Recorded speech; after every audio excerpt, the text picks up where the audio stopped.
seperti sabit, kemudian dia membesar lalu bulat, lalu setelah itu dia mengecil lagi, berkurang, lalu hilang dari pandangan. Kenapa kok seperti itu? Siapa yang mau jawab? Kenapa rembulan seperti itu? Nah, mana santri-santri? Iya, fadhal. Subhanallah ya. Ini kejadian yang kita lihat, tapi kadang-kala kita tidak merenungkannya. Padahal kita disuruh merenungkan ciptaan Allah Azza wa Jalla. Inna fi khalqis samawati wal ard wa ikhtilafil laili wan nahar la ayatin liulil albab. Ada di situ tanda-tanda kebesaran Allah Azza wa Jalla. Di rembulan itu ada. Nah, siapa yang mau jawab? Ada hadiahnya, mana kasih hadiah? Masya Allah. Kalau lihat hadiah mungkin tertarik, Masya Allah, langsung dari jauh jemaah. Nah, berdiri antum.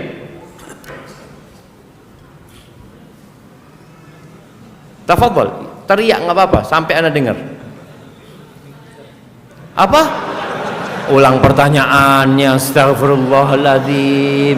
Jauh-jauh anda di Jember, pertanyaannya suruh ngulangin jemaah. Nah, fadhol.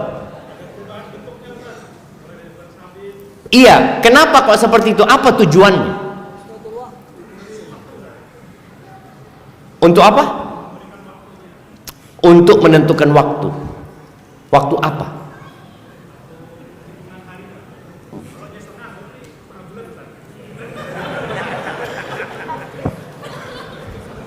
Hampir. Jawabannya hampir. Anak kasih hadiah yang kecil dulu. Nah, tadi ada yang di sebelahnya. Nah, oke, fadhol. Untuk apa? Untuk menentukan haji saja ya. Allahu Akbar. Kayaknya anak kasih hadiah yang lebih kecil dulu. Nah, kayaknya jawabannya udah ada dari dua pertanyaan ini, dua jawaban tadi. Allah Azza wa Jalla di ayat yang sama mengatakan, "Qul hiya mawaqitu lin-nasi wal hajj." Katakan kepada manusia bahwa rembulan Allah bikin seperti itu untuk menentukan waktu-waktu ibadah dan penentuan ibadah haji. Bagaimana kita bisa puasa di bulan Ramadan? Dari mana? Dari hilal. Bagaimana kita tahu bahwasanya besok itu Syawal, Idul Fitri? Dari hilal. Dan bagaimana Nabi kita alaihi salatu wassalam di setiap awal bulan ketika melihat itu hilal, beliau baca doa. Apa doanya? Jemaah, ini tiap bulannya. Ini doa dibaca 12 kali dalam setahun. Nah, apa doanya kalau ngelihat hilal ya? Di malam kedua mulai kelihatan itu hilal di langit. Malam ketiga, kalau malam pertama mungkin nggak semuanya melihat ya. Apa doanya? La haula wala quwwata illa billah. Besar hadiahnya jemaah, tapi nggak boleh nyontek. Nah, mana santri-santri ini? Masa nggak ngajarin doa-doa sama ustadznya? Doa minta fulus mungkin ustadznya, kalau doa minta rizki terus doanya. Ini doa yang menunjukkan tauhid. Ya, fadhal.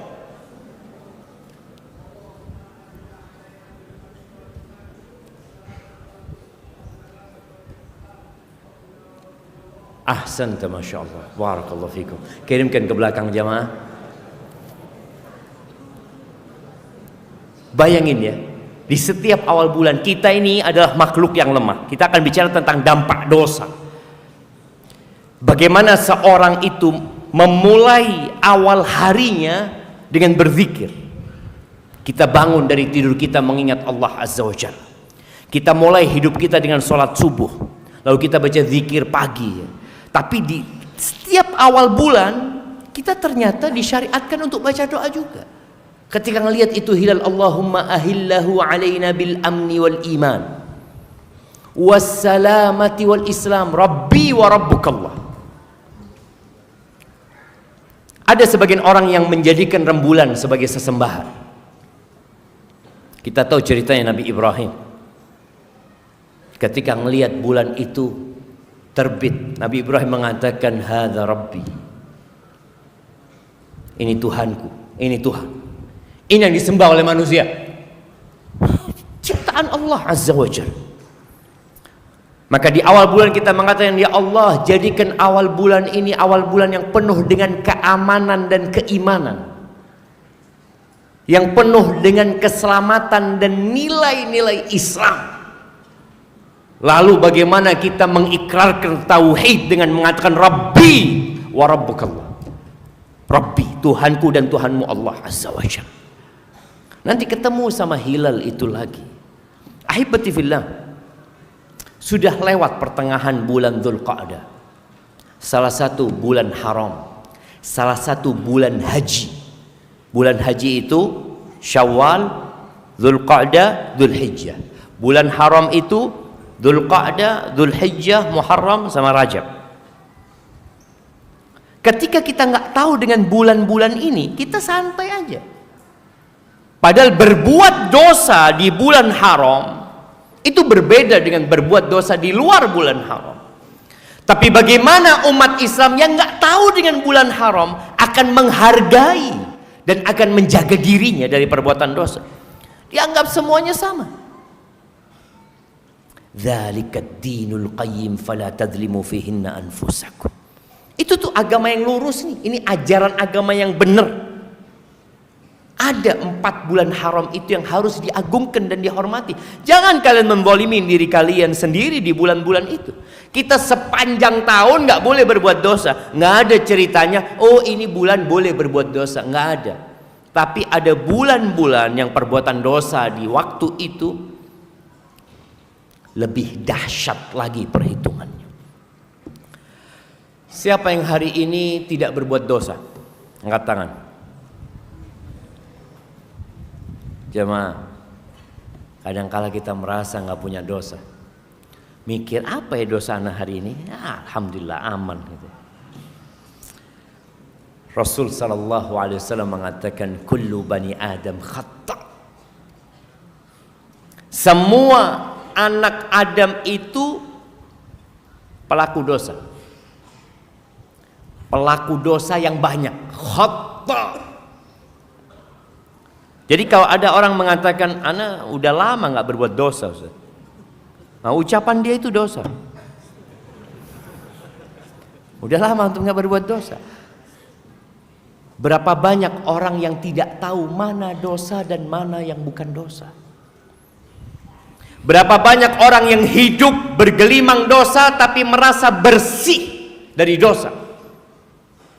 Berapa banyak orang yang hidup dari riba. Bertahun-tahun dia melakukan itu. Di masyarakat, di kampung, di desa.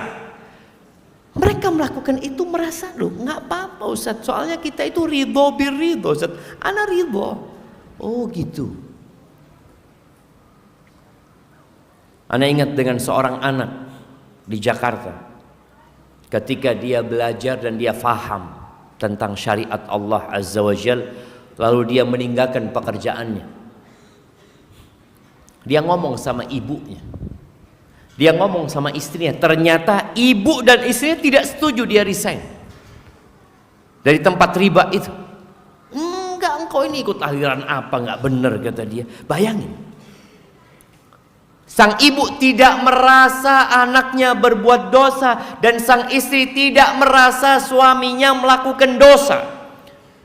Apa penyebabnya? Semua orang melakukan itu dan tidak ada masalah. Apa yang dilakukan anak? Sang anak tidak ingin kehilangan ibunya. Sang anak juga tidak ingin kehilangan istrinya. Maka dia tiap hari berangkat dengan seragam yang sama dari rumah. Dia keluar rumahnya, dia naik mobil, sampai mobil dia lepas seragamnya. Dia kerja taksi online. Sore dia pakai lagi seragamnya. Subhanallah jemaah. Antum bisa bayangkan berapa banyak orang yang bergelimang dosa tapi dia tidak merasa yang dia lakukan itu dosa. Ahibati fillah, dan siapa yang melakukan dosa ada pintu untuk merubah diri dan menjadi lebih baik. Maka kata Nabi SAW, wa khairul khatta'in at-tawwabun, dan sebaik-baiknya orang yang melakukan dosa adalah yang kembali kepada Allah Azza wa Jalla. Ya, kita sudah ditakdirkan berbuat dosa. Di antara hikmahnya agar engkau tidak congkak dan sombong, tidak sok suci, agar engkau terus memohon kepada Allah, engkau memanggil nama Allah, ya Ghafur ighfirli. Bayangin ya, doa yang diperintahkan untuk dibaca ketika malam Lailatul Qadar itu apa? Allahumma innaka afuun tuhibbul afwa fa'fu anni. Di malam yang lebih baik dari 1000 bulan kita disuruh minta maaf sama Allah Azza wa Jalla. Suruh minta maaf. Katakan, ya Allah, Allahumma innaka afu. Ya Allah, engkau maha pemaaf, engkau cinta dengan maaf, maafkan aku. Siapa yang disuruh baca doa ini? Aisyah radhiyallahu taala anha, istrinya Nabi, putrinya Abu Bakar Siddiq radhiyallahu anhu. Bapaknya Aisyah radhiyallahu taala anhu, Abu Bakar, pernah minta doa sama Nabi SAW. Ya Rasulullah, alimni du'aan aqra'uhu fi salati. Ya Rasulullah, ajarkan kepada aku sebuah doa yang aku baca pada waktu aku salat, pada waktu aku bermunajat memohon kepadamu, kepada Allah Azza wa Jalla. Apa doanya? Nah,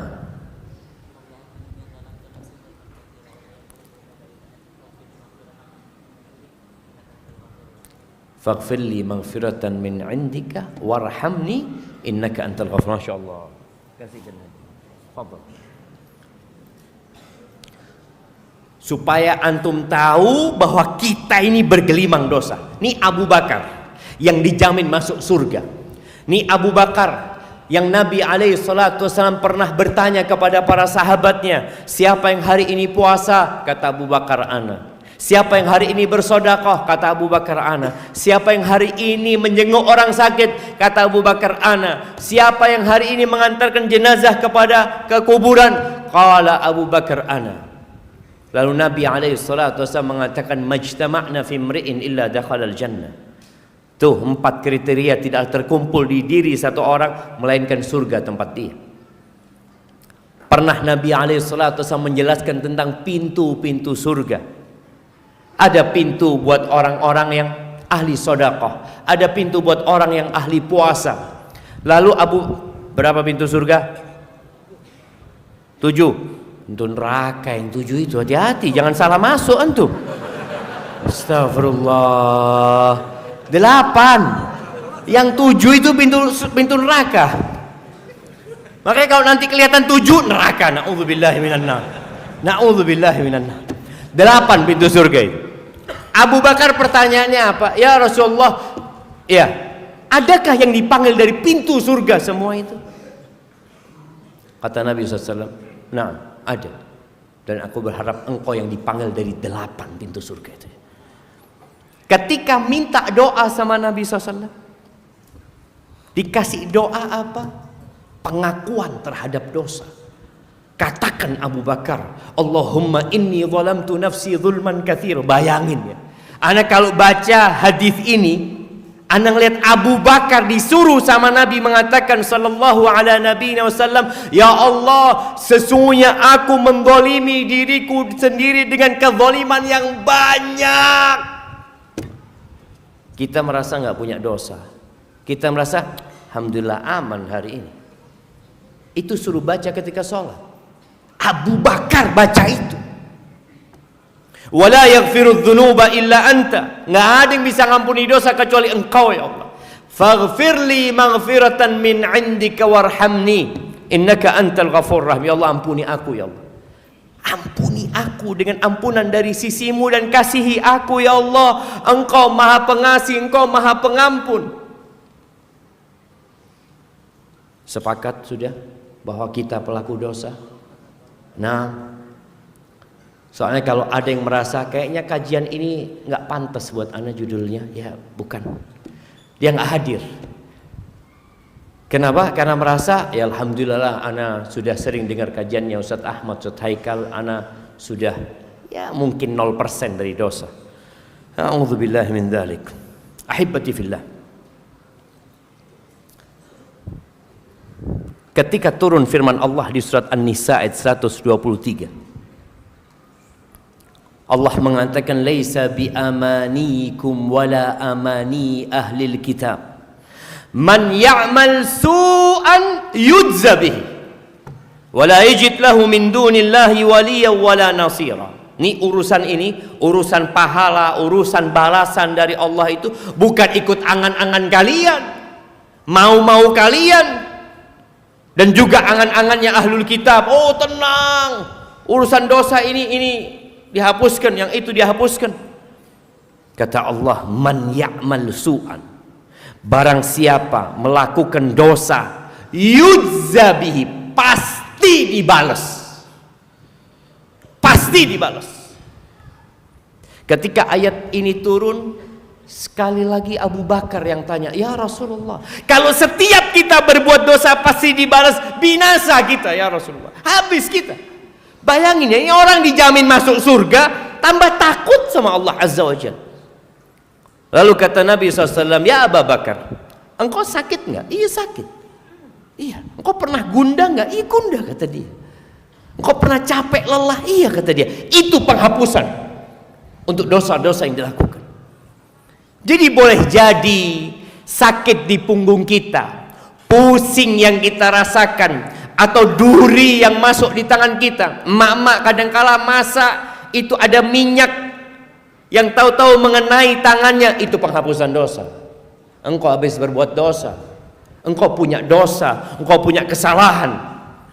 Maka ahibati fillah, bagaimana Nabi kita alaihi salatu wassalam mengatakan kepada para sahabatnya, ayyuhan nas tubu ilallahi wastaghfiruh. Wahai umat manusia, bertobatlah kalian, beristighfarlah kalian, memohonlah kalian kepada Allah ampunan. Fa inni atubu ilallah wa astaghfiruhu fil yawm akthar min 70 marra. Beliau mengatakan, aku nih tiap hari aku mohon ampun sama Allah, beristighfar, bertobat kepada Allah lebih dari 70 kali. Itu Nabi loh. Ahibati fillah. Dan dampak dari dosa itu sangat menakutkan sekali.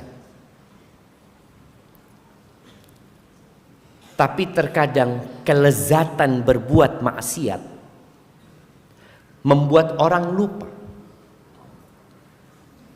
tentang hukuman yang akan diterima dia. Kita melihat orang-orang yang jual beli narkoba. Kenapa dia lakukan itu padahal hukumannya jelas? Sebagai bandar sekian dihukum mati. Sebagai penjual akan dihukum ini. Sebagai pembeli, konsumen pribadi akan mendapatkan hukuman. Tapi kenapa dia lakukan itu? Ada kelezatan yang dia dapatkan, yang membuat dia melupakan dampak buruk dari perbuatannya. Al-Imam Ibnul Qayyim rahimahullahu ta'ala, ana izin minum dulu jamaah. Bismillah.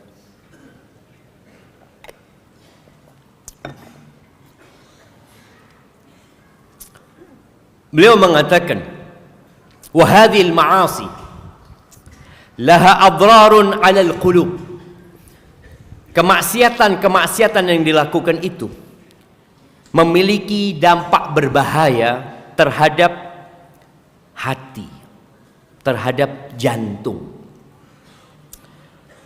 seperti bahayanya racun untuk tubuh manusia.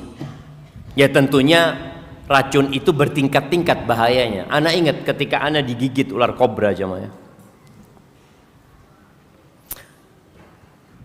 Ana digigit jam 2 siang mungkin ya. Ana rasakan sakitnya itu nyampe ke sini di sore hari. Nyampe ke sini di malam hari. Jantung itu sudah mulai merasakan. Waktu itu di pesantren. Mudir ma'had takut ana mati di pesantren. Dia mengatakan, Syafiq pulang, kata dia. Ana ngomong jangan. Ana kalau pulang dimarahin sama orang tua. Ahsan di sini, kalau sudah harus mati, mati di sini sudah.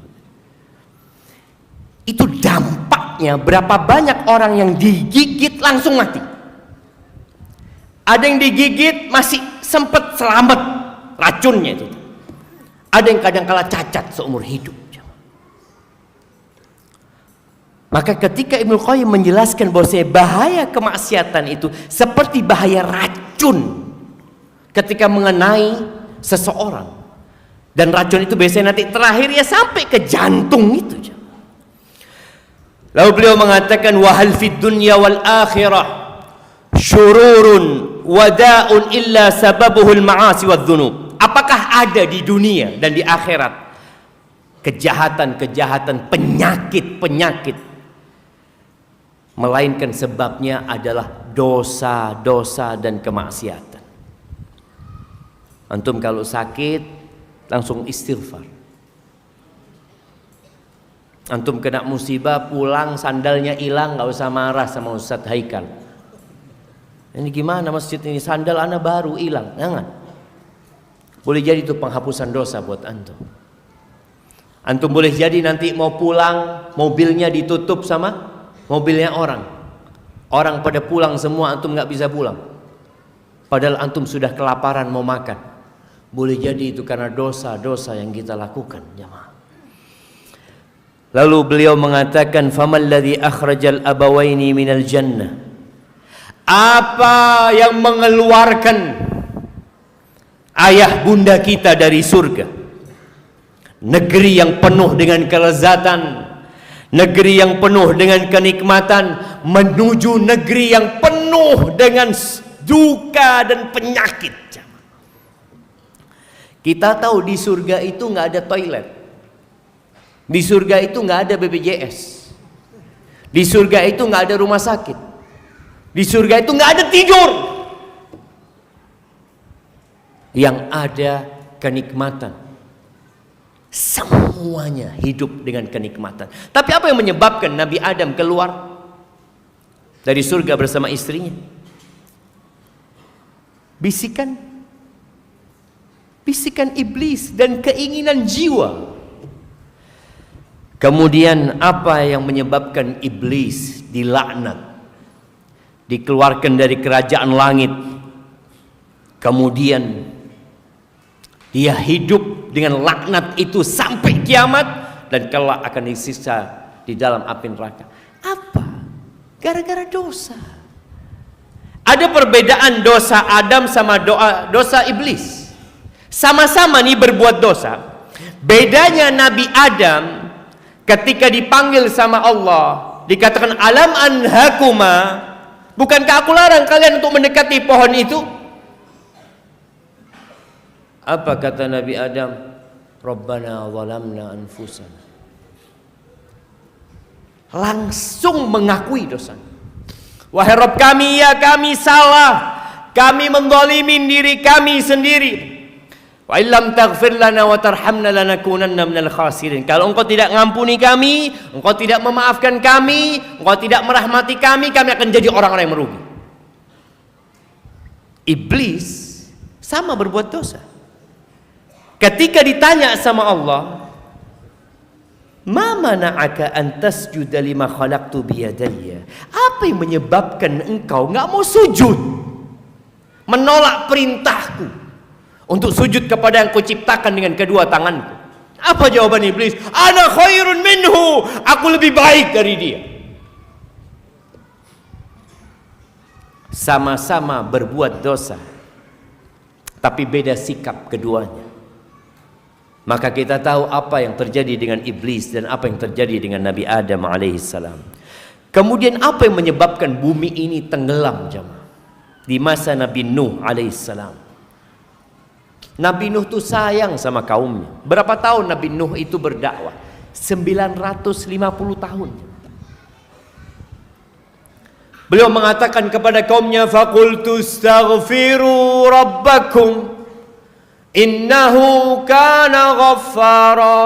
Aku katakan kepada kaumku, ya Allah, kalian mohon ampun sama Allah. Allah itu Maha Pengampun. Bayangkan ya, mereka 950 tahun bermaksiat tetap diajak untuk bertobat. Allah itu Maha Pengampun. Kalian bertobatlah, nggak mau mereka. Didakwain, diajak siang malam dengan berbagai macam metode. Mereka menolak. Lalu Allah tenggelamkan bumi ini. Kalimantan pun tenggelam pada saat itu. Semua tenggelam. Kecuali mereka yang berada di Qarun. Mana Qarun? Bagaimana kita itu kalau melihat orang kaya, kayak melintir jemaah, ya Allah, zen hidupnya orang ini ya Masya Allah. Siapa yang tidak menganga, terpesona melihat kekayaan Qarun?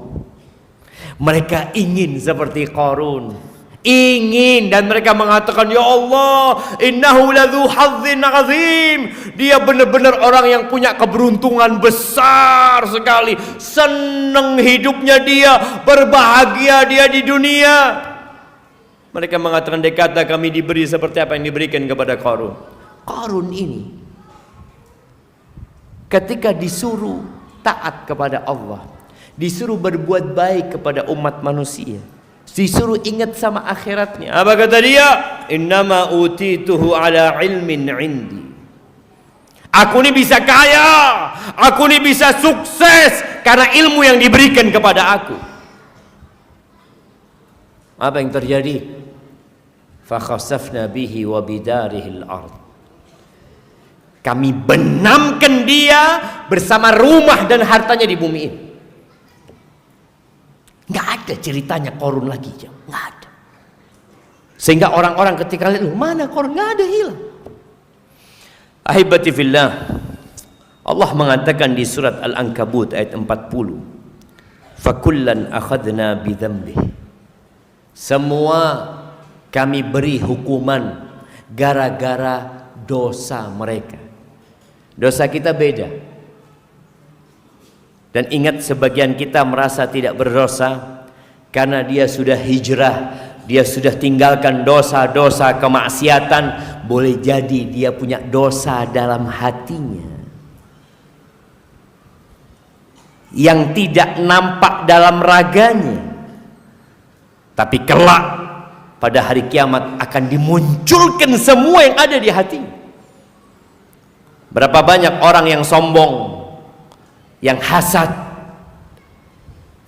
Berapa banyak orang yang berburuk sangka kepada Allah Azza wa Jalla, tapi dia enggak, dosa-dosa fisiknya enggak ada, ada dosa hati. Dan semua akan diberi hukuman berdasarkan dosa mereka. Faminhum mar arsalna alaihim hasiba. Ada yang kami kirimkan kepada mereka bebatuan dari langit, menghancurkan mereka. Wa minhum man akhadathu sayhah, bencana, kepada bala, kepada kekacauan yang tidak hanya menimpa pelaku dosa saja, tapi semuanya kena. Makanya kadang-kala kalau kita lihat bencana itu, loh di situ kan ada bayi yang baru lahir, Ustaz, dia nggak punya dosa. Di situ ada orang-orang yang belum baligh. Nah, hati-hati kalian dengan azab yang tidak hanya menimpa pelaku dosa. Dan ketahuilah Allah itu syadidul iqab. Ahibati fillah, ya, dosa itu ada dua. Kita ini Masya Allah setelah hijrah, setelah ngaji, kita itu jadi pinter memilah dosa. Ada dosa besar, ada dosa kecil. Kita kalau dosa besar, na'udzubillah. Apalagi syirik, aduh jangan sampai. Wajnubni wa baniya an na'budal asnam. Hindarkan aku dan anak keturunanku dari menyembah berhala. Nah, kita tahu dengan dosa-dosa besar. Tapi sebagian kita itu masih terus melakukan dosa-dosa kecil. Udah ngaji nih, udah belajar riba, na'udzubillah, dosa besar. Sihir, na'udzubillah. Dia tinggalkan tuh dosa-dosa besar, tapi kemudian dia pindah ke dosa-dosa kecil dengan dalih apa? Allah Maha Pengampun, Maha Pengasih, Ustaz. Bukankah Allah mengatakan innal hasanati yudhibnas sayyi'at? Sesungguhnya kebaikan-kebaikan itu akan mengusir, akan menghilangkan keburukan-keburukan. Ustaz, bukankah sholat yang 5 waktu itu penghapusan dosa? Bukankah dari satu umroh ke umroh selanjutnya itu penghapusan dosa? Bukankah dari Ramadan ke Ramadan selanjutnya itu penghapusan dosa? Lalu kita merasa nyaman dengan dosa-dosa kecil. Berzina itu dosa besar apa bukan? Dosa besar.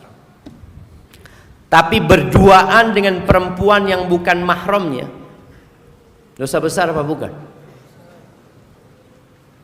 Belum, Ustaz, belum dosa besar. Menuju ke dosa besar. Memandang yang diharamkan untuk dipandang, dosa besar apa dosa kecil? Nama kecil lah, Ustaz. Ini kan cuma zina mata, Ustaz. Anak bentar lagi mau sholat duhur, ini selesai insyaallah. Alhamdulillah. Alhamdulillah. Apa kata Nabi sallallahu alaihi wasallam berkaitan dengan dosa kecil ini? Beliau mengatakan iyyakum wa muhaqqaratiz dzunub. Kalian hati-hati hindari dengan dosa-dosa diremehkan. Fa innama dzunub kamathali qaumin nazalu batna wadin faja'a dza bi'ud wa ja'a dza bi'ud. Seperti satu rombongan yang dia singgah di sebuah lembah. Ya, mungkin dia dalam perjalanan lalu berhenti singgah untuk makan malam di sana. Orang bawa satu tangkai, bawa dahan pohon sedikit kecil-kecil dikumpulkan di sana. Amdajubihi khubzahu, sampai yang dikumpulkan itu bisa memasak roti mereka, membakar mereka. Wa inna muhaqqaratiz dzunub mata yu'khad biha sahibuha tuhliku. Orang kalau sudah dihukum gara-gara dosa yang diremehkan, habis dia, binasa dia. Gunung itu adalah kumpulan kerikil, kumpulan kerikil. Dan di hadis yang lainnya Nabi alaihi salatu wasallam mengatakan iyyakum wa muhaqqaratiz dzunub fa inna laha minallahi taliban. Hati-hati dengan dosa-dosa yang diremehkan. Ada penuntut khusus yang Allah siapkan untuk dosa-dosa yang diremehkan itu. Ahibati fillah, setelah kita bertobat kepada Allah Azza wa Jalla, meninggalkan dosa-dosa besar yang kadangkala dikenal sekarang dengan sebutan hijrah. Alhamdulillah saya sudah hijrah. Di awal hijrah itu kita begitu semangat untuk meninggalkan semua dosa, bahkan yang makruh kita tinggalkan. Makruh, naudzubillah, enggak. Ini mubah, enggak sudah. Makruh, mubah dia tinggalkan, nggak apa-apa. Tapi mulai dia memperbanyak yang mubah. Setelah itu naik ke yang makruh. Setelah itu masuk ke dosa-dosa yang diremehkan. Membuat kita binasa. Ahibati fillah, ingat dengan kejadian perang Uhud. Umat Islam itu jumlahnya berapa Dan orang-orang kafir itu jumlahnya berapa? Anda kasih hadiah. Kapan terjadinya? Kapan terjadinya? Jumlahnya berapa? Nah,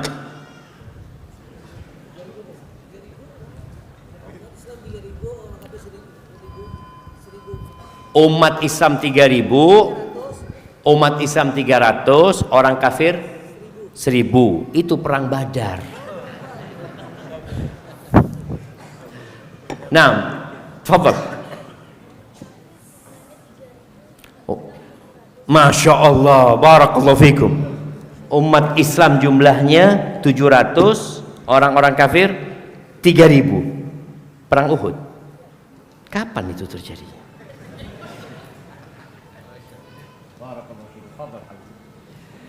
Nah, umat Islam jumlahnya 300 pada waktu perang Badar, 300 belasan. Melawan 1.000, Allah berikan kemenangan kepada umat Islam. Setahun kemudian, perang Badar itu terjadi di bulan Ramadan, tahun kedua Hijriah. Setahun kemudian, di bulan Syawal, tahun ketiga Hijriah, umat Islam jumlahnya 700, sebenarnya 1.000 jumlahnya. Tapi ada 300 dari orang-orang munafikin yang meninggalkan peperangan. Melawan 3.000 orang. Subhanallah. Umat Islam itu menang bukan karena jumlah. Kalau antum baca sejarah, selalu umat Islam itu lebih sedikit dari musuh-musuhnya. Dan Allah berikan kemenangan kepada mereka. Tapi ketika perang Uhud, bayangin ya, perang Uhud itu ada Nabi kita Muhammad SAW. Ada Abu Bakar di sana, ada Umar di sana, ada Utsman di sana, ada Ali bin Abi Thalib di sana, ada Abdurrahman bin Auf, ada Talha bin Ubaidillah, ada Sa'ad bin Abi Waqqas, ada Sa'id bin Zaid, ada Abu Ubaidah Amir bin Jarrah. 10 sahabat yang dijamin masuk surga ikut perang Uhud bersama Bilal bin Rabah. Ada Hamzah paman Nabi alaihi salatu wassalam. Ketika awal peperangan, Nabi mengatur barisan 650 menghadapi musuh. 50 orang bertahan di bukit kecil. Ada nama bukit itu dikenal dengan Jabal Rumah sekarang ya. Bagi mereka yang berangkat, bukit kecil itu menjadi saksi sampai hari ini. 50 orang ditaruh di sana dan dikasih satu perintah oleh Nabi SAW. Kalah menang kalian tetap di sini. Kalau burung-burung itu turun, burung-burung pemakan bangkai itu turun memakan kepala kami, kalian nggak usah bantuin kami. Kalau kita menang pun kalian nggak usah nolongin kami, nggak usah nolong kami untuk mengumpulkan harta rampasan perang. Udah, kalian tetap di sini. Maafin. Nah, fadhal.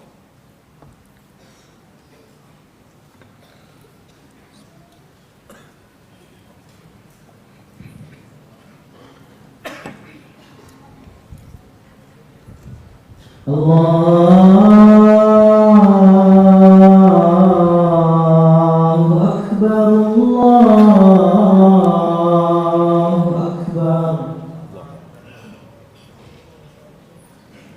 Allah, asyhadu an la ilaha illallah,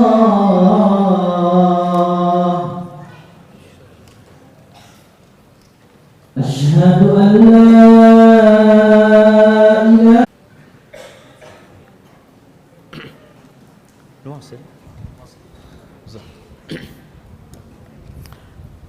Sampai mana tadi kita? Uhud. Di atas pohon. Iya.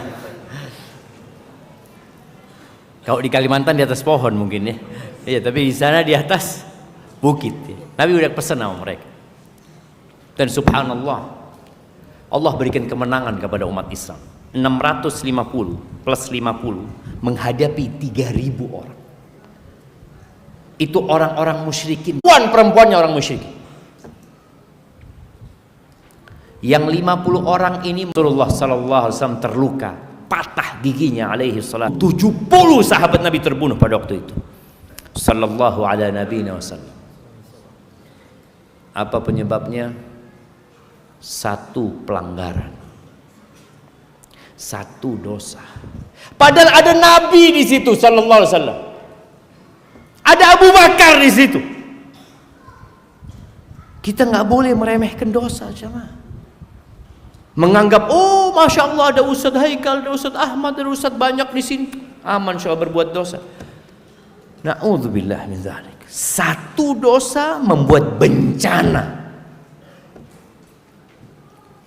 Kemudian kita tahu hadis seorang wanita yang dimasukkan neraka gara-gara kucing. Sebagaimana dalam Sahihain, Nabi alaihi salatu wassalam mengatakan, dakhalat imra'atun fi hirratin rabatatha. Seorang wanita masuk neraka gara-gara kucing yang dia ikat. Mungkin kucing ini nakal. Iya. Ya namanya kucing lah jamaah. Kita kadang-kadang ribut sama ustadz ada kucing. Ana pernah punya kucing yang masuk ke rumahnya ustadz. Nanti madunya jatuh di foto. Ini kucingnya siapa ini? Nah, akhirnya sebagian ustadz ngomong, ya udah, ente kasih tulisan di pintu rumah itu, kucing dilarang masuk. Udah gitu. Karena udah dilarang masuk, ya berarti dia yang nggak dengerin gitu kan. Ini perempuan orang sakit hati. Kadang kalau melihat kucing melakukan sakit hati. Akhirnya kucing ini, masya Allah, baik banget orang-orang Martapura ini. Apa bedanya air ini sama air ini?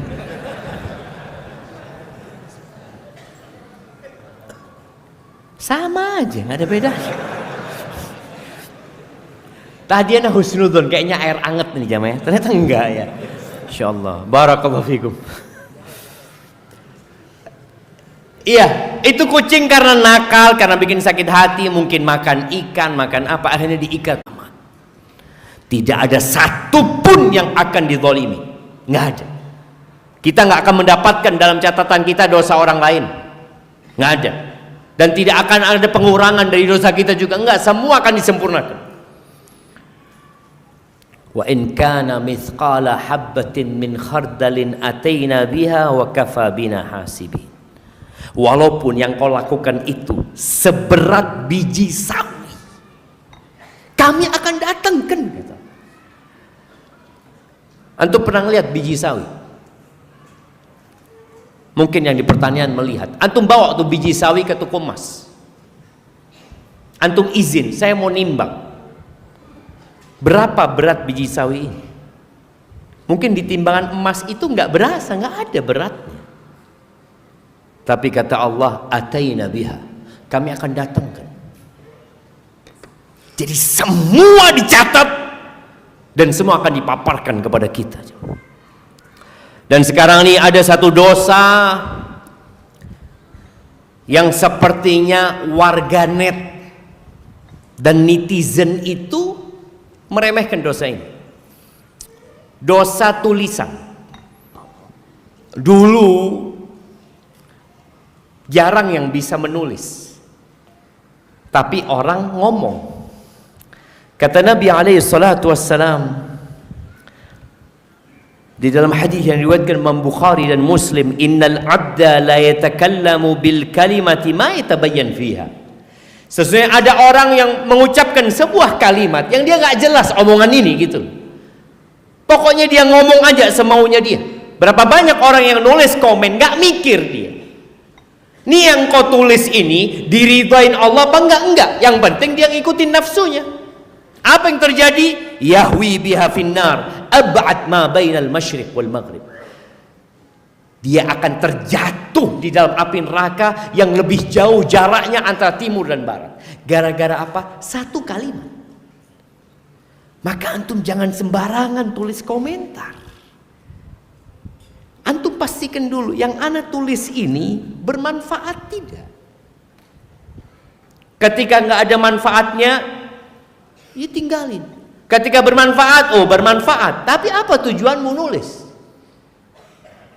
Berapa banyak orang yang menulis hanya untuk menunjukkan eksistensi dirinya. Riya'an wa mufakharatan. Ada. Maka tolong jangan meremehkan urusan dosa ini. Dan kalau bicara dampak buruk dari dosa, dihalangi dari ilmu. Berapa banyak orang yang hadir ke kajian pulang ditanya, tadi Ustadz nyampaikan apa? Wallahu a'lam, apa tadi ya?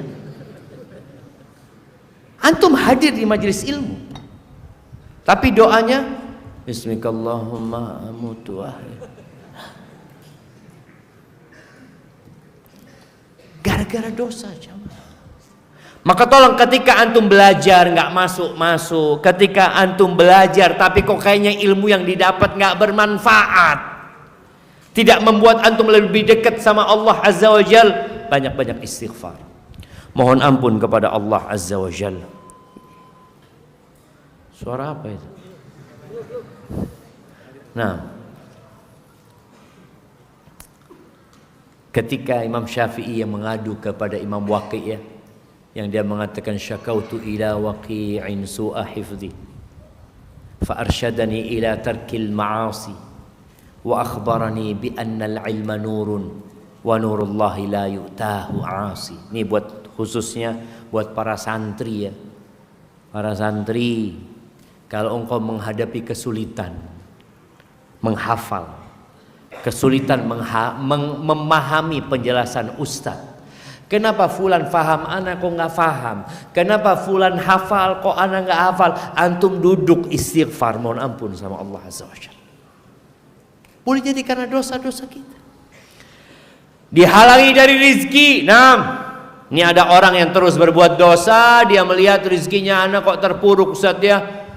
Tapi ana ngelihat fulan Ustaz sholat nggak pernah. Wallah nggak pernah sholat, maksiat. Tapi fulusnya tambah banyak Ustaz. Ana yang soft pertama utangnya belum lunas sampai sekarang. Kita melihat. Makanya biasanya yang soft pertama ini banyak orang-orang susah aja Maya. Kalau sudah tatkala kita punya masalah, kita jadi dekat sama Allah Azza wa Jalla. Ketika masalah kita selesai, salat malam udah enggak, puasa sunnah udah enggak ya. Ahibati fillah.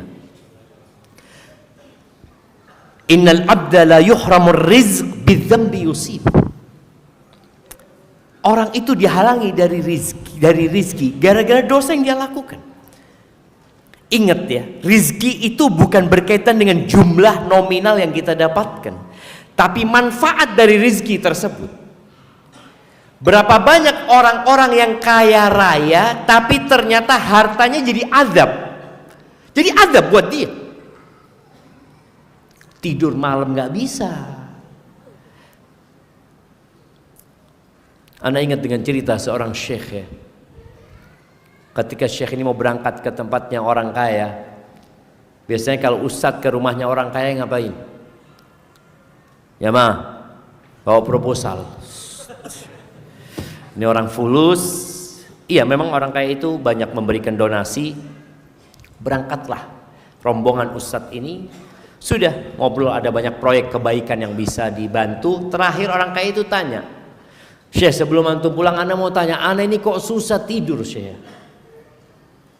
Ditanya sama Syekh, antum mikirin apa kok susah tidur? Iya, anak punya proyek di Kanada, anak punya proyek di sini. Jadi di mana-mana proyek dia, sehingga dia sulit tidur. Ternyata hartanya jadi apa? Azab buat dia. Kata dia, akhirnya dikasih nasihat, lalu dikatakan, udah engkau gantung hartamu kepada Allah Azza, serahkan sama Allah Azza wa Jalla, niatkan buat akhiratmu, engkau sudah. Insya Allah engkau bisa tidur, kata dia. Akhirnya pulang nih para syekh ini lewat pasar. Di pasar itu ada kuli angkut lagi tidur beralaskan kerdus. Bantalnya itu tali ya, tali yang biasa dia gunakan untuk ngikat-ngikat dia angkat itu, dia gunakan bantal disusun bulat gitu, dia tidur. Katanya syekh, ya Allah, tuh orang yang duitnya miliaran nggak bisa tidur, ini kuli angkut enak tidurnya tadi. Bayangin. Maka jangan sampai gara-gara dosa harta yang Allah berikan kepada antum nggak bermanfaat, nggak jadi rizki buat antum, bahkan jadi azab. Maka dalam sebuah hadis Disebutkan dalam doa itu, Allahumma inni a'udzubika min malin yakunu alayya azaban. Ya Allah, aku berlindung kepadamu dari harta yang jadi azab buat kami. Maka kalau antum susah usahanya, atau hartanya punya banyak tapi cepat habis, kok kayaknya nggak berkah, boleh jadi karena dosa yang dikerjakan. Kemudian urusannya dipersulit. Nah, kita ini semua punya masalah, jemaah. Masalah di keluarga, masalah menghadapi mertua, mungkin mertua menghadapi menantu, istri menghadapi ipar. Ada banyak masalah. Suami istri juga bermasalah, anak-anaknya juga bermasalah. Cobalah, bukan cobalah, antum perbanyak istighfar mohon ampun kepada Allah Azza wa Jalla. Karena Allah mengatakan, "Wa man yattaqillaha yaj'al lahu makhrajan wa yarzuqhu min haitsu la yahtasib." Kata Allah, barang siapa yang bertakwa kepada Allah. Bertakwa itu melaksanakan perintah, menjauhi larangan gitu. Meninggalkan dosa-dosa, Allah akan berikan solusi buat masalah dia. Dan Allah akan berikan rizki dari arah yang tidak disangka-sangka. Sebagian orang tuh berpikir rizki itu ya gaji. Oh bukan. Banyak rizki yang Allah berikan kepada kita. Dan boleh jadi yang kita dapatkan di luar gaji lebih besar. Antum tahu dikasih rizki sehat sama Allah Azza wa Jalla. Ada satu orang di Jember. Ini kata sohib, dia berobat ke Singapura. Habis 15 miliar 2 pekan di Singapura. Pulang tetap sakit. Antum bisa bayangin, 15 miliar pulang tetap sakit. Berarti antum dikasih sehat itu rizki loh dari Allah Azza wa Jalla. Nikmat. Urusannya dimudahkan oleh Allah Azza wa Jalla, itu nikmat ya. Masuk rumah ketemu istri, pulang ngomong sama istri, "Afwan, hari ini kok ana belum dapat rezeki." Kata istrinya, "Ahlan wa sahlan." Antum nggak bawa fulus, nggak ada urusan. Yang penting pulang ke rumah ini tetap. Jangan ke rumah yang lainnya gitu.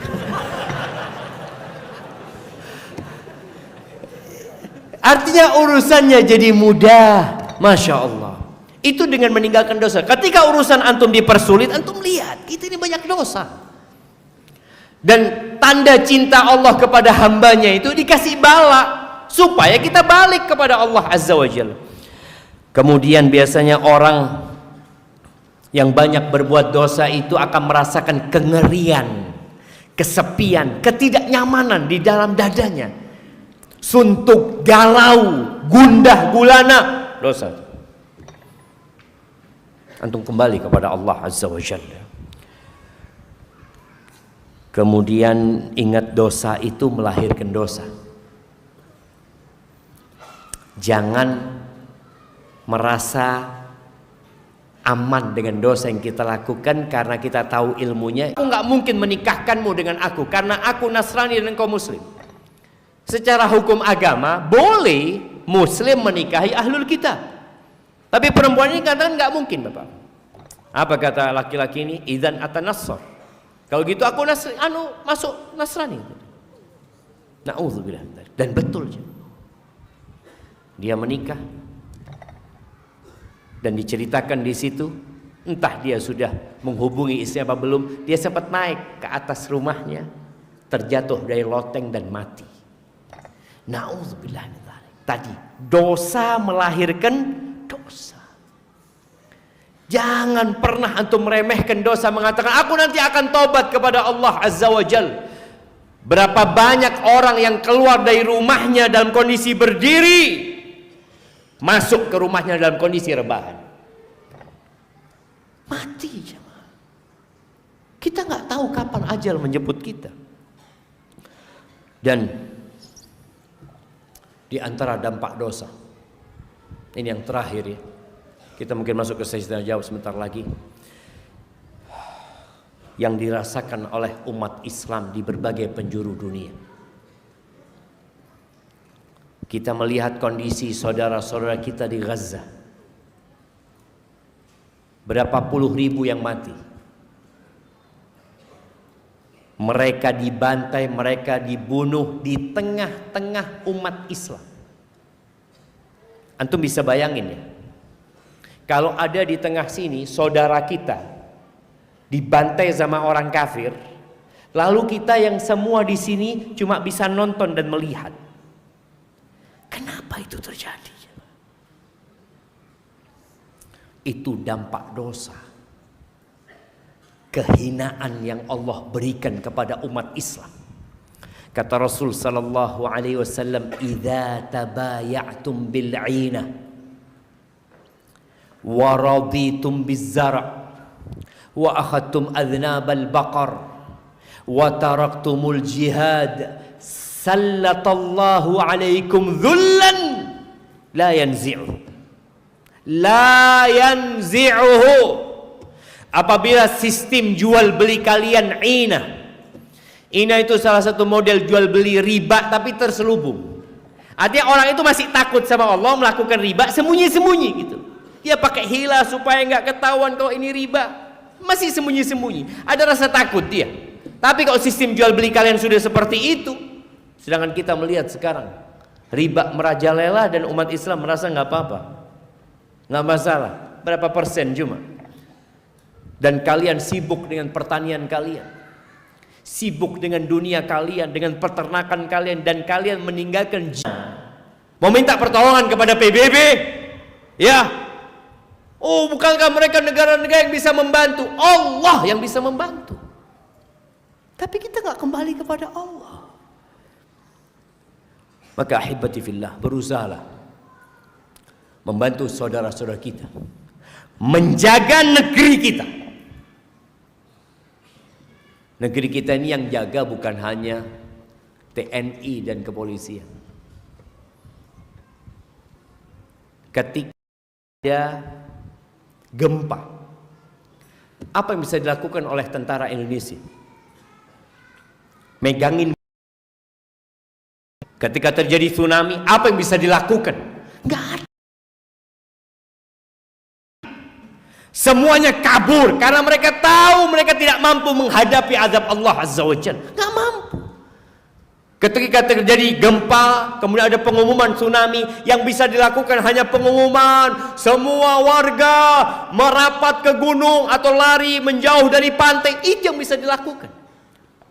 Di Amerika, ketika terjadi badai, apa yang bisa dilakukan oleh tentara Amerika?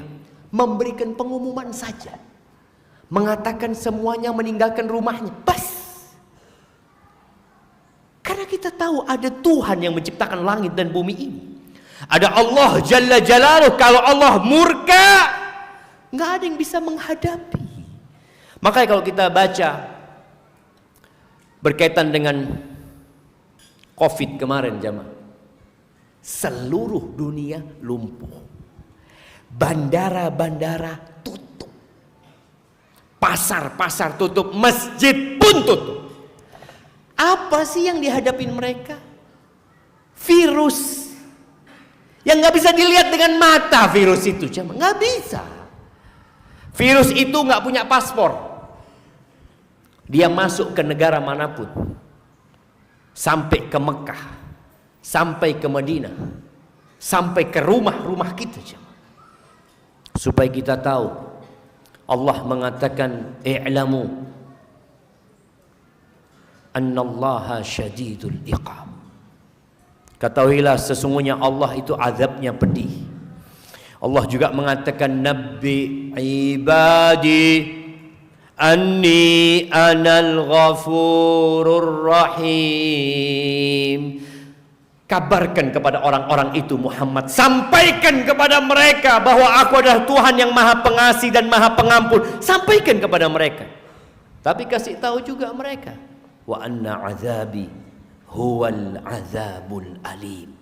Azabku itu pedih. Aqulu qawli hadza wa astaghfirullah li wa lakum wa lisairil mu'minin wal mu'minat fastaghfiruhu innahu huwal ghafurur rahim. Mungkin kita masuk ke saya tanya jawab. Naam, tafadhal.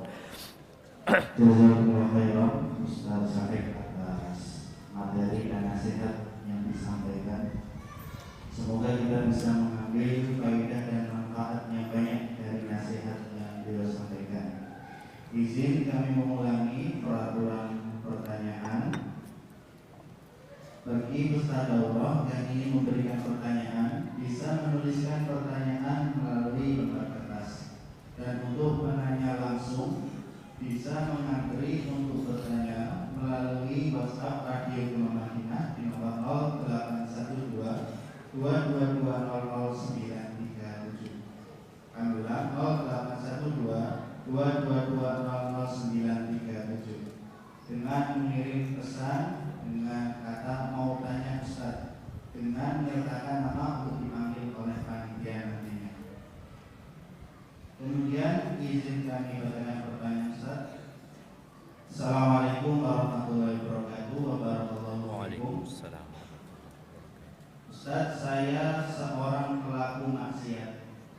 Saya sadar, tetapi saya sampai sekarang belum berhenti. Sampai saya merasa maksiat yang saya lakukan seperti biasa saja. Ada keinginan ingin kembali, tetapi entah saya selalu gagal. Saya sadar saya bermaksiat karena saya meninggalkan sholat. Rezeki saya menjadi seret. Yang mau saya tanyakan, cara apa Ustaz yang paling mujarab supaya saya bisa sadar? Karena saya merasa lumayan tahu agama, tetapi saya langgar. Apakah ruqyah perlu untuk saya? Dan saya merasa di posisi merasa menjadi orang munafik. Semoga Allah mengampuni saya. Barakallahu fiikum. Wa fiikum wa barak ya. Nah, mahibbatillah. Di antara yang menyebabkan orang itu terus berbuat dosa adalah lupa dengan kematian. Rasulullah sallallahu alaihi wasallam mengatakan aktsiru dzikra hadhimil ladzat.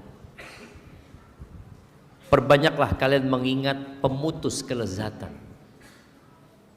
Kita diperintahkan untuk mengingat.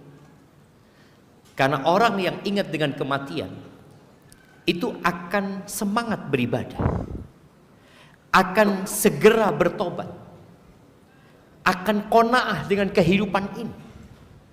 Tapi ketika dia lupa dengan yang namanya kematian, ya dia berbuat dosa lagi, berbuat dosa lagi, berbuat dosa lagi. Dan ada angan-angan untuk bertobat ada. Makanya orang yang lupa dengan kematian itu, tobatnya nanti dia berpikir. Nanti saya ada keinginan untuk bertobat. Maka nasihat ana yang pertama, antum bulatkan tekad. Dan ketahuilah bahwasanya dosa yang antum lakukan tidak akan membuat antum berbahagia. Dan dosa itu yang menyebabkan antum sulit untuk sholat. Ketika ada seorang datang kepada Hasan al-Basri, dia mengatakan, aku ini mau sholat malam, aku sudah siapkan semuanya. Kenapa aku nggak bangun? Kenapa fulan bisa bangun? Kenapa fulan bisa sholat? Kenapa aku nggak bisa? Aku sehat fisiknya seperti fulan. Apa kata Hasan al-Basri? Qayyadatka dzunubuka. Engkau dibelenggu, dirantai dengan dosa-dosa. Maka tadi dosa melahirkan dosa, melahirkan dosa. Maka antum harus tekadkan untuk berhenti berbuat dosa. Dengan cara apa? Antum duduk, sesali dosa antum. Karena ada orang yang berbuat dosa karena kebiasaan, bukan karena kelezatan. Ada manusia yang sampai titik berbuat dosa bukan untuk kelezatan. Udah hilang kelezatannya dia. Tapi kenapa dia melakukan itu? Kebiasaan berbuat dosa saja. Nggak enak kalau nggak berbuat dosa. Maka sesali dosa antum. Apalagi antum mengerti agama katanya, faham. Kemudian yang kedua, tinggalkan dosa itu segera. Nanti ana berbuat lagi, nggak ada urusan nanti. Sekarang, antum sekarang nulis pertanyaan itu, antum bulatkan tekad, ana mau berhenti berbuat dosa. Sekarang, bertekad untuk tidak mengulangi. Nanti gimana kalau ngulangin? jangan bicara nanti. Antum belum tentu bisa keluar dari masjid ini. Kita nggak tahu jemaah, apakah kita masih punya waktu sampai besok? Tidak ada. Makanya kata Nabi SAW, Innallaha yabsutu yadahu bil-lail liyatuba musi'un nahar. Wa yabsutu yadahu bin-nahar liyatuba musi'ul lail. Allah tuh membentangkan tangannya di malam hari agar orang yang berbuat dosa di siang hari tobat. Tobat, berhenti berbuat dosa. Perkara nanti terjebak dalam dosa, nggak tahu apakah akan hidup. Yang penting malam ini antum tekad berhenti berbuat dosa. Ketika berbuat dosa di malam hari, siang hari antum tobat, jangan nunggu malamnya lagi. Enggak, sudah berhenti berbuat dosa, sesali. Kemudian setelah itu antum perbanyak istighfar. Antum duduk, habis sholat duha, antum duduklah. Baca Rabbighfirli wa tub alayya innaka antat tawwabur rahim. Baca sama artinya 100 kali antum baca. Karena dosa itu akan membuat karat di dalam hati. Antum tahu ya, orang kalau kena penyakit jantung itu bergerak susah. Kalau dia kena serangan jantung, keringat dingin keluar dari tubuhnya dan dia tidak bisa berbuat apa-apa. Nah, seperti itu pula orang yang banyak dosanya. Apa yang harus dia lakukan? Kalau dia kena serangan jantung, mungkin dia harus bypass. Mungkin dia harus pasang ring. Karena ada penyumbatan. Dan boleh jadi di jantung kita ada banyak penyumbatan. Maka dibersihkan dengan istighfar. Antum duduk baca istighfar, Rabbighfirli wa tub alayya innaka antat tawwabur rahim. Lalu ketahuilah bahwa setiap kali antum berbuat dosa, antum dilihat sama Allah Azza wa Jalla. Hindarin tempat-tempat yang antum berbuat dosa. Kita ini kalau berbuat dosa di tempat itu, udah jangan ke sana lagi antum. Tinggalkan tempat itu. Ganti kawan, ganti sohib. Sampai ada satu cerita di Arab sana. Ada satu orang ini nggak pernah sholat ke masjidnya, dan sudah kayaknya lama dia nggak sholat. Akhirnya sama kawan-kawannya didatengin, sama jamaah masjid itu didatengin orang itu ke rumahnya, ngobrol-ngobrol, dikatakan, ayolah engkau lama nggak ke masjid, kata dia. Kata orang ini, aku ini udah berhenti sholat, aku nggak sholat sudah, kata dia, lama aku nggak sholat. Iya nggak apa-apa lah, ayo ke masjid, kata dia. Tapi aku nggak mau sholat ya. Iya nggak apa-apa, nggak usah sholat, engkau sudah ke masjid. Sholat maghrib waktu itu. Mereka sholat maghrib, ini orang nggak sholat ya, duduk di belakang. Dan ngomong sama kawan-kawannya, jangan disuruh sholat dia nggak mau sholat. Ya sudah, yang penting dipindah dari rumahnya ke rumah Allah. Subhanallah, ketika orang pada sholat, tahu-tahu dia ambil wudhu ya. Dia sholat. Terus ngobrol lagi lah di masjid itu sampai isya. Sampai isya kasih tahu jangan disuruh sholat fulan ini, karena dia marah nantinya. Tahu-tahu orang sholat, dia sholat. Selesai sholat dia ngomong, ana faham sekarang, kata dia. Loh, faham apa enggak? Dulu ana kumpul sama orang-orang yang sulit ana untuk sholat, dan sekarang ana kumpul sama orang-orang yang sulit ana meninggalkan sholat. Ya gimana jamaah? Semuanya sholat, dia duduk di belakang. Ini gimana, kata dia? Kayak orang dakwah, dia akhirnya sholat. Nah, di sini orang yang suka berbuat dosa kadangkala lingkungan dia. Maka dia tinggalkan lingkungan tersebut. Kenapa disyariatkan hijrah? Agar kita menjadi lebih baik, salah satunya. Hadza wallahu a'lam bissawab. Berikutnya kami persilahkan atas nama Abdul Latif, supaya bisa bertanya langsung melalui mikrofon yang disediakan di tengah lantai 1.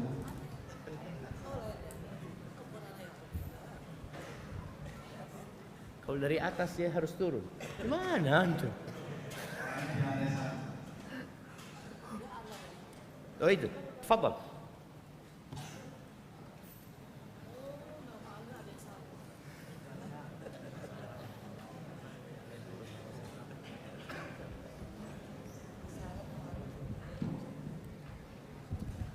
Assalamualaikum warahmatullahi wabarakatuh. Waalaikumsalam warahmatullahi wabarakatuh. Ini langsung pada panitia dan Bapak Ustaz sudah memberikan kesempatan untuk bertanya di forumnya. Mudah-mudahan dengan Allah bersama. Allahumma amin. Mohon izin kalau saya bertanya. Alhamdulillah saya bekerja di suatu perusahaan itu sebagai tim manajemen dan direksi. Perusahaan itu bergerak di bidang kesehatan kawasan.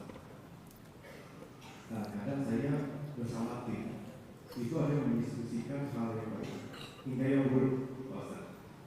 Ada kalanya juga kami mendiskusikan aib yang buruk dari suatu atau pegawai perusahaan kami. Bahkan kadang kami mendiskusikan instansi lain yang terkait dengan perusahaan. Bahkan mungkin yang lebih parahnya, kami itu kadang melakukan spekulasi-spekulasi gitu atau praduga-praduga untuk menentukan langkah dari perusahaan selanjutnya seperti itu. Nah, jadi yang kita tanyakan, yang saya tanyakan, apa saya bersama tim ini termasuk bermaksiat atau berdosa gitu dengan membongkar aib atau memfitnah dari saudara sesama muslim di masa lalu. Tunggu, yang terakhir dengan apa? Dibacakan yang terakhir tadi. Apakah saya berdosa dengan tim? Iya, dengan membongkar aib gitu. Membongkar Atau aib. memfitnah dari saudara sesama muslim. Masya Allah. Barakallahu fikum. Iya, kayaknya jawabannya sudah antum jawab sendiri. Kalau bicara membongkar aib saudaranya, perusahaan mungkin mendiskusikan adanya pegawai yang perlu dibina, nggak apa-apa.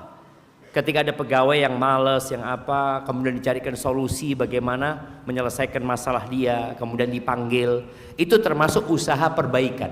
Bukan ngomongin yang sekedar menyenangkan hati, tapi dalam rangka memberikan perbaikan. Karena ya namanya perusahaan adalah karyawan-karyawan yang perlu dibina ya, yang mungkin melakukan kesalahan, pencurian atau apa, itu dari pihak manajemen melakukan itu untuk pemanggilan, nggak ada masalah. Tapi kalau sekedar ngomongin keburukannya orang tersebut atau mencari-cari aib orang tersebut, kata Nabi sallallahu alaihi wasallam, "Man tatabba'a aurata akhi, tatabba'a Allah aurata."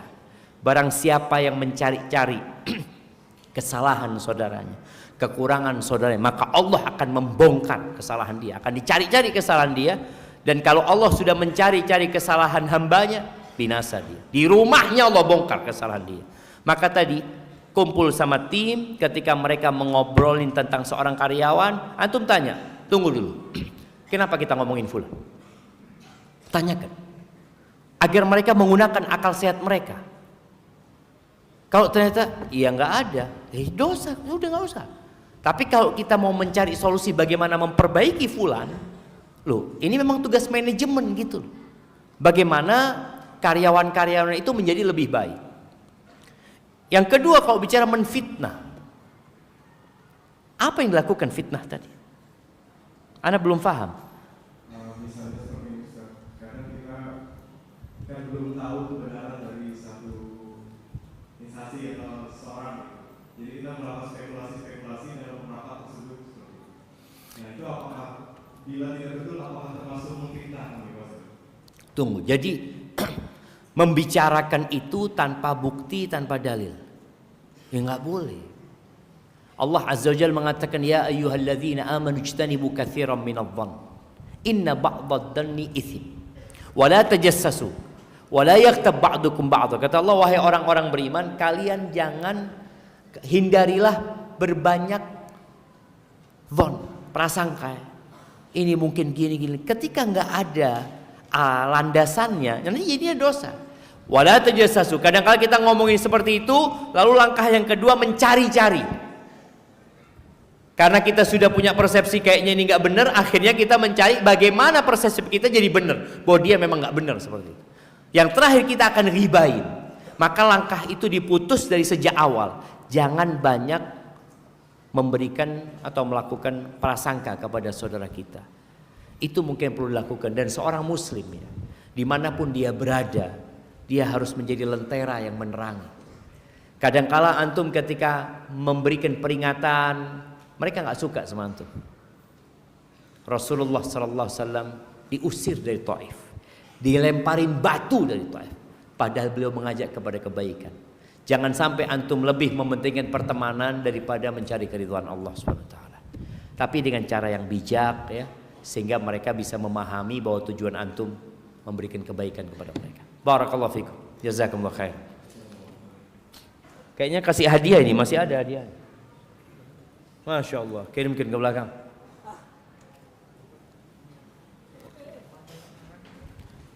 Jazakumullah khairan, Ustaz. Pertanyaan berikutnya, Ustaz, bagaimana agar kita tidak meremehkan dosa? Banyak kawan-kawan yang alumni sekolah Islam justru lebih berani melakukan dosa daripada yang alumni sekolah umum atau biasa. Apakah ilmunya tidak bermanfaat? Jazakumullah khairan. Iya jemaah. Jadi kadangkala yang belajar agama ini dia belajar terpaksa. Dia merasa masuk pesantren karena paksaan dari orang tua. Di sini nanti tugas pesantren bagaimana menumbuhkan di diri anak-anak itu tentang fadilah menuntut ilmu. Orang tuamu itu tidak membuangmu ke tempat ini. Dulu waktu zaman anak masuk pesantren, pesantren itu memang tempat buang anak. Iya. Kalau anaknya pinter, taat, sopan, nggak masuk pesantren, umum. Tapi kalau yang nakal-nakal, nggak nurut masuk pesantren. Jadi ancaman yang menakutkan pesantren itu aja, Mas. Akhirnya kita di pesantren kumpul sama anak-anak nggak benar semua gitu. Sekarang udah nggak, masya Allah. Kesadaran orang tua, tapi kadangkala anaknya belum sadar. Di sini harus ada kerjasama antara orang tua sama pesantren. Maka biasanya kalau awal-awal masuk pesantren itu kita dikasih bimbingan tentang keutamaan menuntut ilmu ya, supaya mereka tahu apa fadilah yang akan didapatkan ketika seorang menuntut ilmu agama. Lalu kedudukan yang tinggi di sisi Allah, warisan para nabi. Yang nanti harapannya anak ini tidak lagi terpaksa masuk pesantren. Dia di pesantren itu merasakan, ya Allah benar ya, anak dapat ini, dapat itu. Nah, kembali kepada pertanyaan tadi, kenapa ada ya nggak semuanya ya oknum sebenarnya yang ditanyakan ini oknum. Kalau dikatakan tadi, kenapa yang belajar agama kok lebih mudah berbuat dosa daripada yang umum? Itu oknum. Ada yang seperti itu. Maka tugas kita adalah menumbuhkan kesadaran tentang bahwa berbuat dosa itu memberikan dampak buruk kepada kita. Ada orang yang meninggalkan dosa itu seperti orang yang, kenapa engkau kok nggak makan sate kambing sama lemaknya, kan enak katanya. Enggak katanya, anak kata dokter sudah harus ngurangin itu. Dia meninggalkan gara-gara ada informasi, karena dia ingin menyelamatkan dirinya. Jadi ada orang yang memikirkan kesenangan dirinya, tapi ada orang yang memikirkan keselamatan dirinya. Ketika memikirkan kesenangan dirinya, dia akan berbuat dosa. Karena memang surga itu diliputin dengan hal-hal yang dibenci oleh jiwa, dan neraka itu dikelilingin oleh hal-hal yang disukai oleh syahwat manusia. Itu mungkin yang perlu dilakukan. Kemudian memperbanyak istighfar. Kadang-kala diingatkan ya, orang yang ngerti dan orang yang tidak ngerti itu bedanya dalam cara berdakwah. Kalau orang itu nggak paham agama, dikasih nasihat, itu nggak boleh, dia tahu, nggak boleh ternyata Ustaz. Iya, anak nggak tahu Ustaz, jazakallah khair gitu ya. Ada orang yang paham agama, ngerti hukum, tapi dia nggak ngamalin. Maka cara berdakwahnya itu selain kita mengingatkan, tapi kita juga menyebutkan tentang fadilah-fadilah atau ancaman-ancaman, sehingga ada ketertarikan dan ada kekhawatiran dia untuk melakukan dosa tersebut. Dia khawatir Allah murka sama dia khawatir tadi rizkinya dia disempat, masalahnya jadi ruwet, sehingga dia meninggalkan itu dosa. Yang ketiga, ada orang yang suka mendebat. Ada orang kalau dikasih tahu, kayak tadi, ya kan dosa kecil Ustaz, udahlah jangan terlalu berlebihan dalam beragama. Ini ya harus ada dialog. Dan Allah mengatakan wajadilhum billati hiya ahsan. Kita perlu berdialog dengan dia dengan cara yang lebih baik. Karena ada orang yang ketika belajar tentang hukum sholat berjamaah, dia awalnya suka sholat berjamaah jemaah. Setelah dia bahas adanya khilaf di antara para ulama, nggak berjamaah lagi dia. Oh ternyata ada khilaf Ustaz. Sudah anak sholat di rumah aja. Lu padahal langkah dia dari rumah diangkat derajat, dihapuskan dosa. Padahal ketika dia masuk masjid baca doa, ketika dia sholat berjamaah dapat 27 derajat yang Allah berikan kepada dia. Nah, ini kadang-kala dia tinggalkan, maka perlu adanya proses mengingatkan dia seperti itu. Barakallahu fikum. Nah, Syukur atas jawabannya. Kami bacakan pertanyaan dari Akhwat. Bismillah, Afwan Ustaz izin bertanya. Bagaimana cara menghindarkan diri dari selalu memikirkan seseorang yang bukan mahram kita? Barakallahu fikum.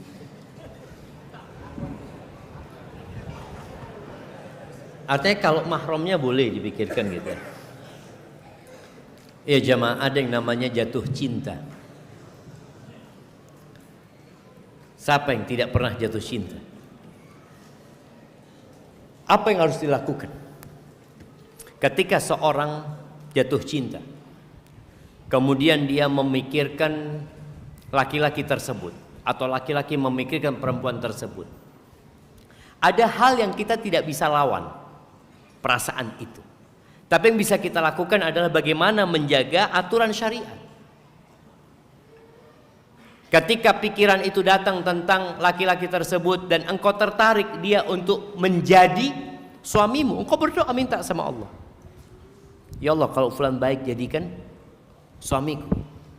Yang harus dihindarin, jangan akhirnya mengikuti dia, ngikuti di IG-nya, nah ngikutin statusnya, story-nya, hanya akan menambah sakit hati.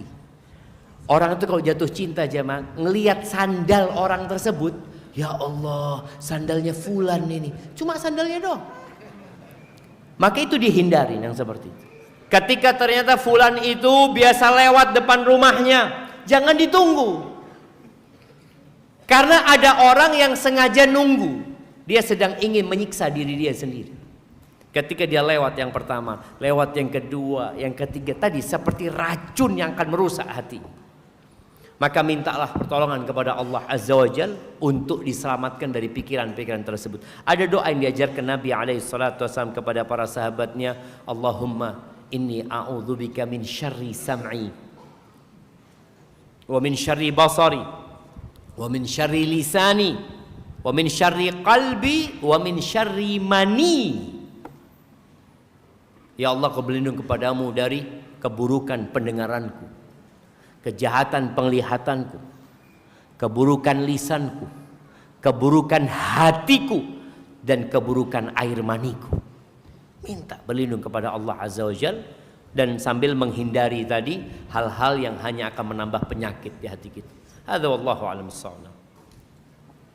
Barakallahu fikum Ustaz. Dan berikutnya dari Bapak-bapak. Ustaz izin bertanya, bagaimana cara yang benar memperingatkan istri yang masih suka zumba dan karaoke? Karena setiap kita ingin memberi nasihat, si istri sudah ancam-ancam berwajah seram dan tancap gas marah-marah duluan.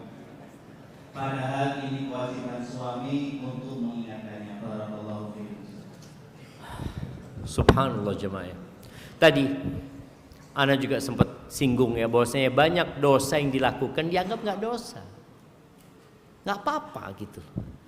Sehingga ketika ada orang yang memberikan nasihat, itu dianggap menyimpang. Dia mengatakan udahlah Islam biasa-biasa aja, nggak usah berlebih-lebihan. Engkau ikut aliran apa gitu loh. Ini suami istri kadang-kadang debat dalam masalah tadi. Apa yang harus dilakukan oleh suami? Kadang-kala istri memang masih lemah imannya. Maka yang perlu dilakukan suami adalah Duduk sama istri, menguatkan keimanan istri. Dengan cara apa? Jangan bicara tentang zumba dan karaoke dulu sama dia. Tadi kalau bicara itu mesti wajahnya garang, karena dia nggak mau kasih nasihat tentang itu. Ya udah duduk bicara tentang akhirat. Duduk sama dia, membahas tentang tafsir surat Alhaakumut Takatsur. Duduk sama istri. Atau Al-Humazah. Bagaimana menumbuhkan di diri dia bahwasanya hidup di dunia ini hanya sementara gitu. Ketika sudah ambisi kepada akhirat itu tumbuh, keimanannya sudah mulai berkembang, ini bisa dikasih tahu. Karena berapa banyak orang yang tahu hukum tapi tetap melanggar. Maka bagaimana menumbuhkan hal itu? Allah Azza wa Jalla mengatakan, "Wallati takhafuna nushuzahunna fa'idhuhunna." Dan istri-istri yang kalian takut dia itu membangkang, udah kelihatan tanda-tandanya ini nggak nurut, seperti tadi mau dikasih nasihat sudah kelihatan wajah garangnya. Apa yang harus dilakukan? Fa'idhuhunna. Kasih mau'idhah dia. Kasih nasihat. Dan ketika memberikan nasihat kepada istri, berikan nasihat dengan cinta dan kasih sayang. Ada suami ketika mau ngasih nasihat istri, dia udah ngomong, aku itu nggak suka sama kamu. Kira-kira istri seperti apa menanggapi nasihat itu? Ya sudah, sana pergi, nggak suka sama aku. Tapi ketika sang suami mengatakan, demi Allah aku cinta sama engkau, aku sayang sama engkau, aku ingin bareng sama engkau sampai ke surga Allah Azza wa Jalla. Rasulullah SAW ketika memberikan nasihat kepada Mu'ad bin Jabal, beliau mengatakan, ya Mu'ad, wallahi inni uhibbu. Mu'ad, demi Allah aku cinta sama engkau, aku sayang sama engkau. Orang kalau dikasih muqaddimah seperti itu, hatinya terbuka untuk menerima nasihat. Ini yang memberikan nasihat orang yang cinta kepadanya. Maka dari seorang suami kasih nasihat, cari waktu yang tepat. Jadi kayak tadi dia kalau mau dikasih nasihat urusan zumba yang ada berantem, ya sudah, cari waktu di malam hari. Antum ajak istri makan ya, Masya Allah. Dengan ruangan yang mungkin rumahnya dibikin seromantis mungkin. Mungkin istri tanya, ada apa suamiku ini? Kasih nasihat. Kalau ternyata nggak mau, apa proses selanjutnya? Kata Allah Azza wa Jalla, wahjuruhunna fil madaji. Pisah ranjang. Siap nggak antum pisah ranjang sama istri? Waduh, azab Ustaz. Disinilah berapa banyak wanita itu yang akhirnya menguasai suaminya karena tahu suaminya butuh sama dia. Tapi ketika suami setelah memberikan nasihat secara berkala, dia kasih nasihat, ternyata istri masih nggak mau, dia nggak sentuh istri. Yang biasanya dia sentuh malam hari, dia nggak sentuh. Istrinya akan mikir, oh suamiku serius, serius suamiku. Tapi kalau dikasih nasihat gak mau sama suami dikumpulin, ya dia pasang badan. Kayak tadi wajah garang atau apa. Rasul SAW pernah mendiamkan istrinya 1 bulan. 1 bulan. Semua istri. Mungkin antum berpikir, iya Ustaz, mendiamkan istri kan masih ada istri lain. Enggak, Nabi SAW mendiamkan semua istrinya. Beliau tinggal sendirian. Setelah 1 bulan, kasih nasihat sama Nabi SAW. Kau masih mau sama aku? Kalau enggak, kita berpisah. Allah turunkan firman-Nya di surat Al-Ahzab ayat 28-29, nanti dilihat. Bagaimana Allah perintahkan kepada Nabi untuk memberi pilihan kepada istrinya. Engkau tetap mau bersamaku atau engkau ingin dunia? Kalau ingin dunia, selamat tinggal, cerai sudah. Sampai seperti itu. Maka coba proses itu dilakukan. Semoga istri terbuka hatinya. Sekali-kali diajak kajian istrinya seperti itu. Karena ada wanita-wanita yang terus terang pendidikan agamanya kurang. Dia hidup dengan masyarakat yang memang beranggapan perbuatan itu nggak apa-apa gitu loh. Nggak terlarang. Engkau aja yang baru belajar agama sok semuanya haram. Tuh haram, ini haram. Kadang-kadang seperti itu. Maka kita yang perlu perlahan-lahan. Hadza wallahu a'lam bissawab. Barakallahu fiikum Ustaz. Kemudian kami persilahkan penanya langsung atas nama Jiwo Rahmadin untuk mendatangi mikrofon.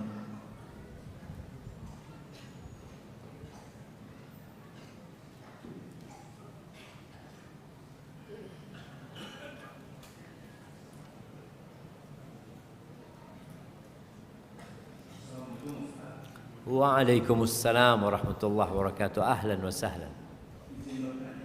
Tafadhal.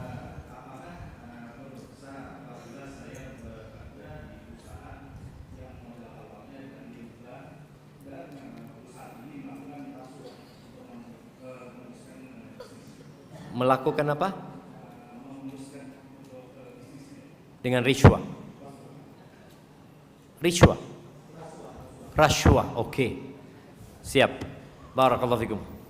Nah, ya kalau bicara modal awalnya riba, artinya dia pinjam dengan riba, tapi perusahaannya itu bukan riba, maka insya Allah dosanya ya ditanggung oleh perusahaan yang berkaitan dengan ribanya. Ketika antum bekerja di tempat itu nggak ada masalah insya Allah, karena pekerjaan antum halal. Pekerjaan selama pekerjaan yang antum lakukan halal, itu insya Allah nggak ada masalah. Ataupun berkaitan dengan masalah rishwah. Nah, di sini rishwah ar-rashi wal murtashi finnar. Orang yang menyogok dan disogok itu neraka. Kalau posisi memudahkan urusan itu memang menjadi haknya. Kan kita tahu di negeri kita ini kadang-kala memang harus dengan cara seperti itu. Tapi kita tidak mengambil hak orang lain, semoga kerja di situ masih nggak apa-apa. Tapi kalau sudah antum mengambil hak orang lain, berarti harus diberikan kepada orang lain seperti itu. Hadza wallahu a'lam bissawab. Nah,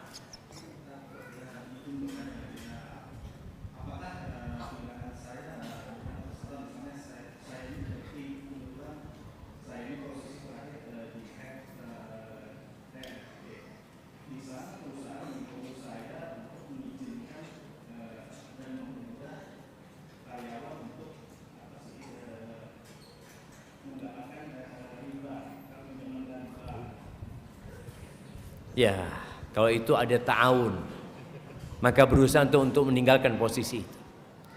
Dan usahakan memang ketika antum berada di posisi itu untuk selalu memberikan nasihat kepada orang-orang tersebut.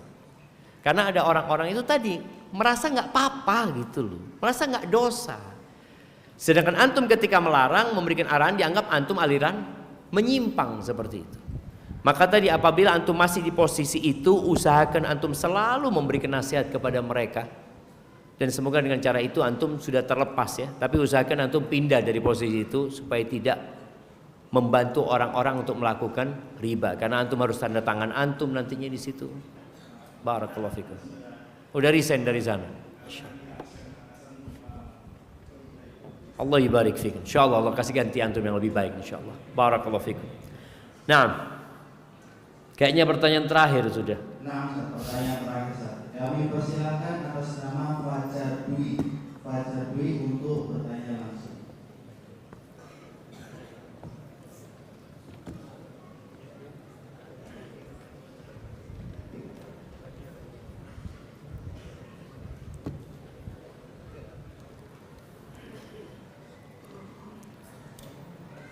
Tadi yang tanya langsung kasih hadiah lagi. Yang mana hadiahnya? Nah, kirimkan ke beliau. Nah, yang tanya tadi. Tafadhal, Mas Fajar. Waalaikumsalam warahmatullahi wabarakatuh.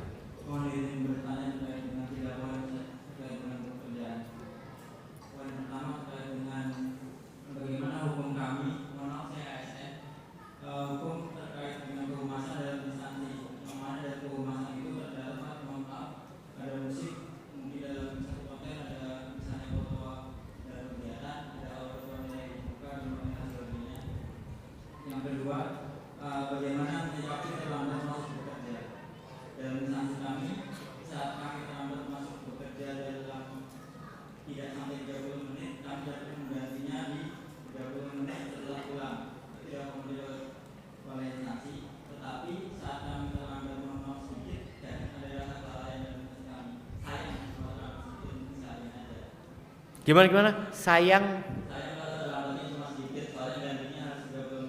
Tetap gantinya 30 menit seperti itu. Nah.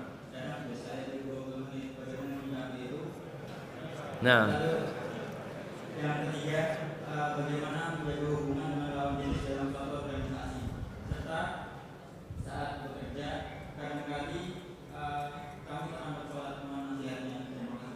Masya Allah, barakallahu fikum. Ahibati fillah. Berkaitan dengan yang pertama ya. Terkadang kita hidup di tempat yang kita tidak bisa menghilangkan kemungkaran tersebut. Tapi kalau antum tidak bisa menghilangkan, paling tidak keberadaan antum mengurangi kemungkaran tersebut. Karena ada sebagian kita yang cuma hidup di sana untuk cari makan. Tidak ada keinginan untuk beramar ma'ruf dan bernahi mungkar. Padahal kata Allah Azza wa Jalla, kuntum khaira ummatin ukhrijat linnas ta'muruna bil ma'ruf wa tanhauna 'anil munkar. Kalian ini adalah umat yang terbaik yang dikeluarkan untuk umat manusia. Apa kriterianya? Kalian beramar ma'ruf, bernahi mungkar. Dan ketika kita melihat kemungkaran, kita diperintahkan merubah dengan tangan kita. Nggak mampu maka dengan lisan kita, nggak mampu maka dengan hati kita. Maka hendaklah keberadaan antum di tempat itu membuat satu perubahan. Kalau ketika antum masuk ada 10 kemungkaran, mungkin jadi 8, mungkin nanti jadi 7. Tapi bukan dibiarkan kemungkaran itu terjadi. Kemudian bicara yang kedua tadi, berkaitan dengan terlambat. Kita ini kadangkala bekerja tidak ada unsur ibadah. Kita bekerja ya sekedar cari fulus saja. Padahal kalau tadi sepertinya antum terlambat 5 menit, harus ganti 30 menit. Iya. Ketika antum niatkan lillahi ta'ala, antum akan dapat pahala di situ. Boleh jadi kita melakukan pekerjaan yang bukan pekerjaan kita di kantor itu. Ketika kita berharap pahala sama Allah, akan menjadi ibadah buat kita. Makanya seorang mukmin itu ikrarnya apa? Inna salati wa nusuki wa mahyaya wa mamati lillahi rabbil alamin. Enggak semua dihitung dengan duit. Kalau tadi antum katakan, oh, ana daripada 5 menit ahsan 20 menit. Antum kan merasa rugi kalau ana gantinya 30 menit. Padahal ketika antum mengganti 30 menit dengan berharap keridhaan Allah Azza wa Jalla, maka subhanallah, itu akan jadi pahala di sisi Allah nanti buat antum. Maka berusahalah untuk ya mencari pahala di situ. Walaupun kalau secara hukum ya antum sama, telat 20 menit gantinya 30 menit. Dan kantor membolehkan hal itu. Tapi jangan sampai jadi kebiasaan. Jadi kebiasaan buruk nantinya. Yang ketiga, berkaitan dengan kita ini sedang darurat seks bebas ya. Darurat perzinaan. Dan banyak terjadi perzinaan itu ya di instansi, di kantor yang berkumpul laki dengan perempuan. Karena mereka beranggapan nggak ada masalah gitu loh. Padahal dalam agama kita tuh diperintahkan untuk menundukkan pandangan, nggak boleh berduaan dengan yang bukan mahramnya.